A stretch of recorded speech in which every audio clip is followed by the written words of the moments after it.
Seperti itu aja. Saya tidak bertanya tentang tupoksinya, ya. Saya bertanya apakah saudara pernah menduduki? Tidak. Saya dosen aja. Saya hanya mengajar, ya.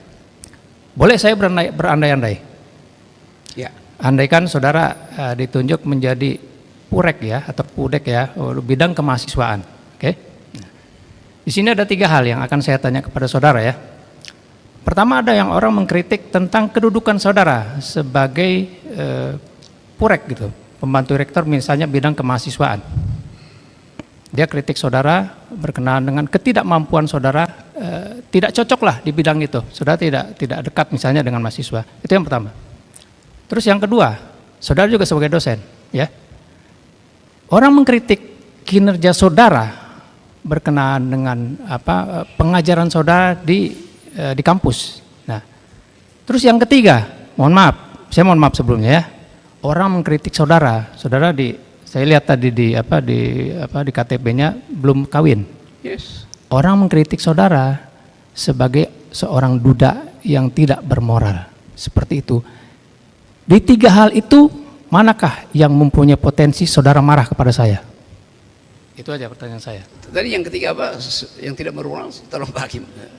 Seorang duda yang tidak bermoral. Seorang? Duda yang tidak bermoral. Duda yang tidak bermoral. 3 hal itu manakah yang punya potensi saudara marah pada saya dan saudara melaporkan saya? Saya nggak akan marah karena saya anggap dalam pertanyaan itu nggak ada poin tuh. Duda yang tidak bermoral. Memang ada duda yang bermoral berarti lalu saya mesti buktikan dulu bahwa saya duda, lalu buktikan saya bermoral. Jadi saya tidak akan melayani itu karena saya anggap itu adalah ya semacam satu argumentum ad hominem itu aja. Kan jadi buat saya nggak ada poin di situ. Saya anggap ya diucapkan aja. Saya anggap itu sebagai berita dari seseorang, bukan problem saya, itu problem dia. Saya lanjutkan ya. Bagaimana Pak? Seandainya berita yang terakhir tadi yang saya dapat tentang duda tadi, saya peroleh dari data-data yang entah dari mana saya peroleh, itu saya bilang kepada saudara. Ya itu artinya di dalam masyarakat kita dianggap bahwa orang yang tidak punya pasangan, apalagi duda, dia pasti tidak bermoral, apalagi janda. Kan itu justru yang mau kita batalkan. Jangan sampai ada pertanyaan semacam itu. Kan itu pertanyaan dungu sebetulnya tuh, yang diucapkan oleh mereka yang mengkritik saya lakukan hal itu dan nggak pernah saya anggap itu. Karena kan itu buat apa itu diucapkan itu kan? Itu sebetulnya itu menghina gender equality itu, sekaligus menghina para duda dan saya memang bukan duda. Jadi ada. Tapi kalau saya layani kan nanti orang bilang buktikan bu Anda bukan duda gitu. Loh saya belum kawin itu artinya ya bisa memang tidak kawin, bisa duda segala macam. Sama seperti orang tanya, Anda tidak makan babi, berarti Anda Muslim. Orang Yahudi juga nggak makan babi. Jadi yang saya mau maksud tadi, di epistemic community of thought itu batal karena tidak ada pendidikan reasoning gitu. Nah, itu nggak mungkin timbul dalam percakapan di negara yang bermutu akademisinya, itu nggak akan ada pertanyaan semacam itu. Jadi saya mau terangkan aja secara umum bahwa kita gagal menerapkan prinsip-prinsip berpikir yang teduh. Nah, prinsip berpikir teduh itu namanya kekuatan argumentasi, bukan kekuatan sentimen. Jadi public discourse itu yang saya terangkan tadi, the use of public reason, itu artinya menggunakan mata uang yang namanya pikiran tuh. The force of the better argument. Nah, kita seringkali tidak mau pakai mata uang argumen, kita pakai mata uang sentimen. Nah, 3 pertanyaan tadi itu mata uang sentimen, kira-kira begitu. Tapi itu hanya ilustrasi. Tapi Pak, yang saya ingin tekankan ya, kaitannya dengan pertanyaan dari penasihat hukum tadi kan, ya. Kalau kita mengkritik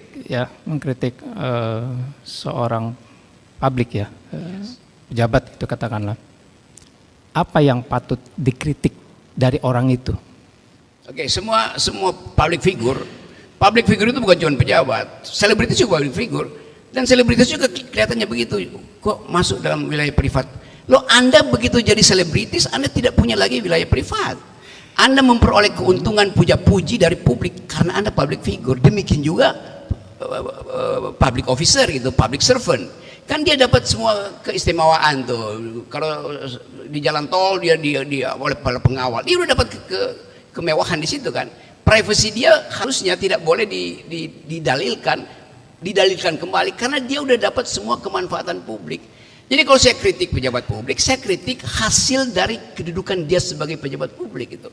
Saya nggak kritik dia duda atau dia janda atau di segala macam, enggak. Saya kritik yang Anda lakukan itu comply nggak dengan konstitusi. Yang Anda lakukan itu termasuk dalam the use of public reason apa bukan. Jadi itu sebetulnya di situ nggak ada perasaan bagi saya. Satu-satunya hal yang saya ucapkan, yuk mari kita berargumen itu. Tapi kemudian kalau kalah argumen ya mulai mempersoalkan tuh Anda karena jomblo kan, karena saya kasih contoh misalnya bagaimana supaya lengkap di sini. Saya dikritik karena menghina presiden oleh seorang profesor ekonomi UI namanya Renald Kasali. Saya ucapin di sini ya supaya dicatat. Kata si Renald Kasali, Rocky Gerung itu kasar ucapannya karena jarang bercinta itu. Bayangin coba. Datang dari seorang profesor UI itu yang figur publik, dia di figur publik karena dia endorser jamu namanya jamu tolak angin tuh. Nah sekarang dia ucapin itu, artinya dia salah minum jamu. Dia mestinya minum jamu tolak dungu. Kan begitu dasarnya kan. Bagaimana dari seorang profesor datang kausalitas? Karena Anda jomblo, maka mulut Anda kasar gitu kan. Jadi silakan saudara Kasali, ganti iklanmu itu. Saya minum jamu tolak dungu, karena saya masih dungu. Bukan mesti begitu kan. Jadi ini saya kasih kritik aja. Saya nggak ada urusan personal dengan dia. Tapi cara dia berpikir itu menunjukkan bahwa dia nggak paham.